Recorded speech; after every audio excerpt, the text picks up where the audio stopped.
In this video, I have a different spin on how you can really take your forehand to the next level by having the perfect forehand technique. Most of the time when coaches are talking about the forehand, they leave out little elements that make the forehand and can take the forehand to the next level. Not only that, there's one element that I think a lot of coaches aren't talking about and focusing on enough, because you could also have the perfect take back and unit turn and all those things. And if you're missing this one element, you can do all that for naught. You'll have the most beautiful looking forehand that never goes in the court. And you'll wonder and think that, oh, I'm not doing anything right. Something must be wrong. And you're missing that element that's right in front of you.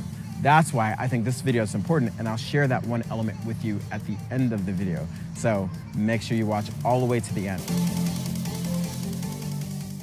So let's get started. The first overall concept that I want you to understand is your forehand is like a car. And you're probably thinking, like, a car, we're talking tennis. It's like a car because what are the three most important parts of a car? It's the steering wheel, it's the engine, and it's the wheels. The steering wheel is what directs the car. The engine provides the power, so you can take that steering and go in the direction you want, but you can't go anywhere if you don't have wheels. How that relates to your tennis forehand technique is this. How you swing is gonna direct the ball. How you use your body is the power that you're gonna need to provide to that swing to direct the ball. And then how you use your footwork is gonna be really how you get to the ball, but not only that, how you can maintain that power throughout the swing and relate those back to this main concept. And you're gonna see how it makes a huge difference in your forehand. So the very first thing you need to understand to have a great forehand is the grip. And the grip I recommend is the Eastern or semi-Western grip. And the reason being is that it's gonna give you the most stability at contact. It means that when you hit the ball, it doesn't feel like your racket's constantly having to twist and turn. And to get the stability, it's really about holding your hand out here and pushing on this pad right here. This pad right here will allow you to, when the ball hits the strings, you won't have to grip really hard because it'll push up against that pad. What you want to think of is taking that pad, holding your racket out where you make contact, and putting that pad behind. And as you push on the strings, you should feel that pad being pushed against. The semi-Western grip is just putting it a little bit more under, not completely under, but just a little bit, so you're not only behind and slightly under the racket, which still allows you to push up and feel that resistance.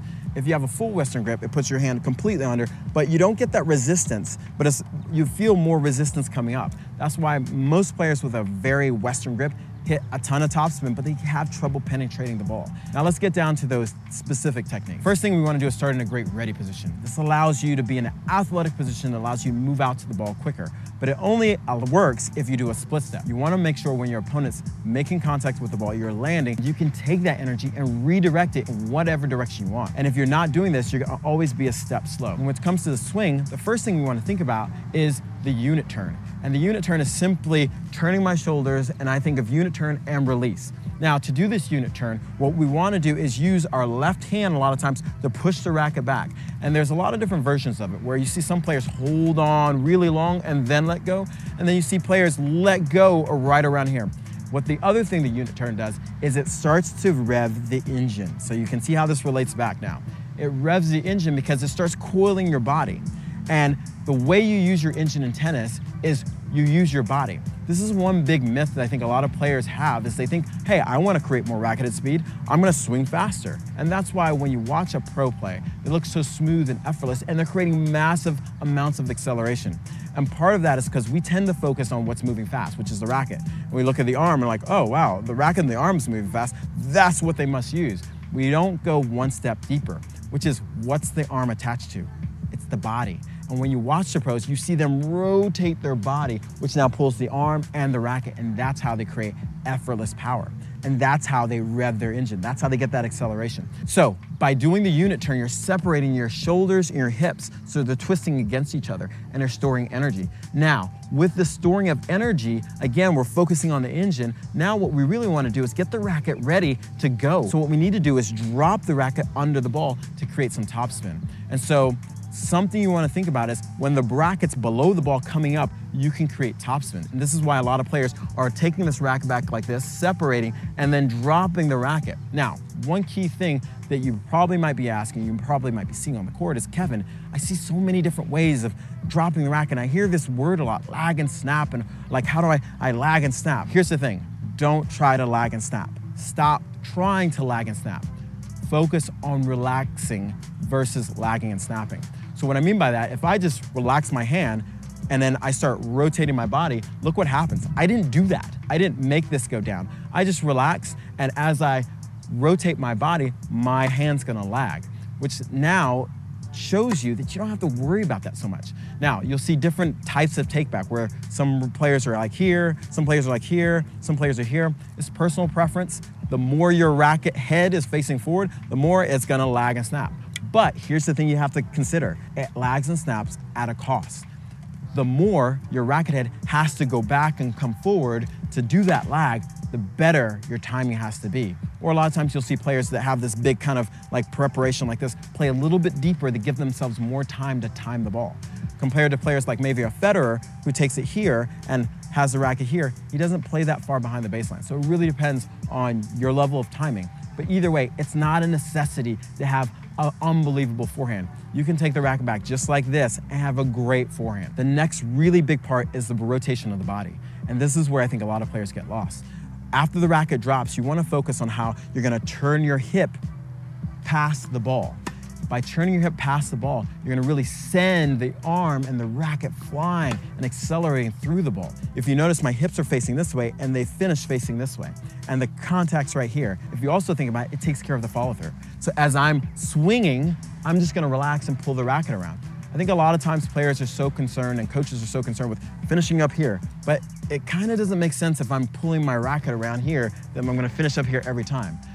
If you're hitting maybe a topspin shot where it comes up, my racket's gonna probably come down. If you're hitting a flatter shot, maybe it'll go through. But the follow through should be very natural. The last part is the wheels, which I think this is where a lot of coaches stop. They say, oh, you've done the follow through, great job. You have a great forehand technique. It doesn't stop there because you have to understand how the footwork plays into play. So we're gonna go over the footwork here. But if you want a deeper dive, watch this video here.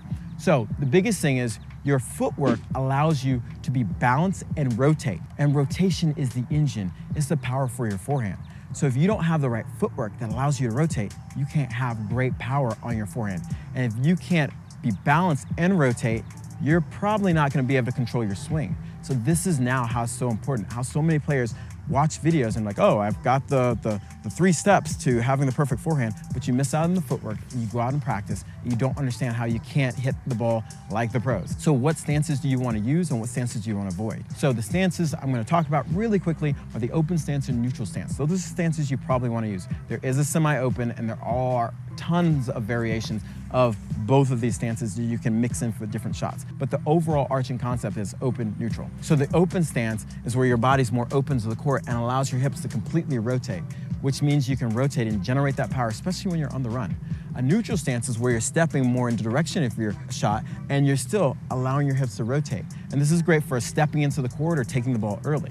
Now, the stance you want to avoid is a closed stance, meaning where I'm stepping across trying to hit. Now, bingo, my hips can't rotate, I can't generate power, and I probably won't be balanced. Now, you could pull it off if you pull your back foot around, but that's so much more complicated. If you just stick to having the open and neutral stance or a semi-open stance, which is halfway between, which allows your hips to rotate, you're gonna be in 10 times a better situation. Now, you're probably saying, Kevin, I'm waiting. What is that one thing that you said that I could do everything right? Because still, you could do all the things I just talked about.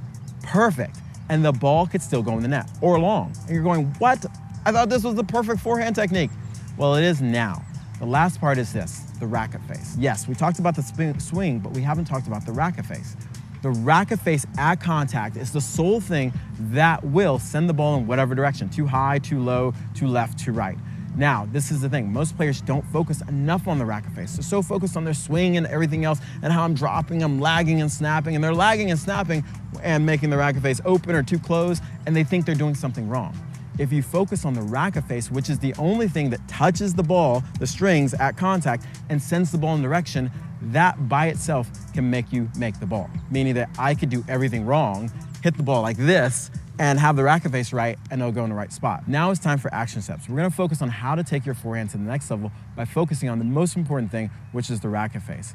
If you wanna learn how to use your body, go watch this video because it's gonna really accelerate your ability to use your body. But I'm gonna assume you know how to use your body already. And this action step is gonna really help you understand how to use your racket face so you can pretty much hit any ball you want. So the very first thing we wanna think about with the racket face and the path at contact is making sure that at contact, my racket is going to send the ball where it's facing. And this is the thing, you want to trust where the ball's going, not what you're feeling. If you trust what you're feeling, you might be deceiving yourself.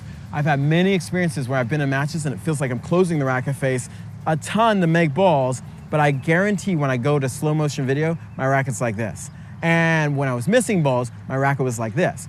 And so don't worry about how it feels, focus on what the ball's doing. That's the most important part. So the very first thing I'm gonna do is take a ball and I'm gonna start with the racket face really close and I'm gonna swing. And you're gonna notice how the ball goes really low. Now I'm gonna open my racket face and be on the other extreme. I want you to do these exact same exercises so you can feel how this feels. Open it, boom, and you can see how the ball goes, and maybe you heard it hit the fence. Now I'm gonna level it out so I get the ball to go probably out 4 to 5 feet above the net. And that's the ball I want. Now from here, if you understand how to use the racket face, now it's time to optimize it by throwing in my body and my stance. Now we're gonna focus on creating acceleration and then adjusting my racket face. So since I'm gonna have my racket back here, I'm just gonna focus on turning my hips and using my body. Now the first ball I hit there, I started to close my racket face a little bit so it didn't go so high. But here's the thing, where I want you to understand. My swing got under the ball just a little bit and really accelerated. That's why it went through the court. Now, if you understand the overarching concept of the racket face and the racket path, now what I'm gonna do is set the racket a little bit lower and come up a little bit and open the racket a little bit more. And you're gonna notice a different ball. That ball goes higher over the net, okay? And by making that ball go higher over the net, it's just a small adjustment. And this is how you can have the perfect forehand technique, because you're able to hit any type of forehand you want if you understand these things. If I want to hit an angle, I just need to make sure my racket face isn't too open and I come up sharply on the ball, which is going to create an angle. If I want to hit more of a lob type ball, I can come up on the ball but open the racket face a little bit more and it's a lob. You're starting to see the levers you can start pulling to have the exact forehand shot that you want to create at any time when you're on the court. You just need a little bit of practice. But the key is this. Everything we do on the forehand is to optimize one thing, which is the racket face at contact. Meaning that we want to make sure the racket face is in the right angle at contact, which is going to send the ball in the right height, and we have the right path leading up to contact.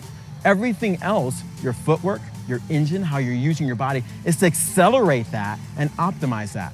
But if you don't get that right first, anything you accelerate and optimize is just gonna be probably crap if it's not the right one. Meaning that if your racket face is too open and you're using your body, you have your wheels, and you're creating tons of racket speed, that ball is gonna launch over the fence. But if you have the right racket face at contact and you do that, you're gonna have a great forehand. Is this the same as all the other forehand videos, or did you learn something new? I wanna know, and if I left something out, please let me know, because there are a lot of things with the forehand. It's not just 1, 2, 3 steps. There's more intricate things about it. And I hopefully can be a resource for you to learn how to take your forehand to the next level.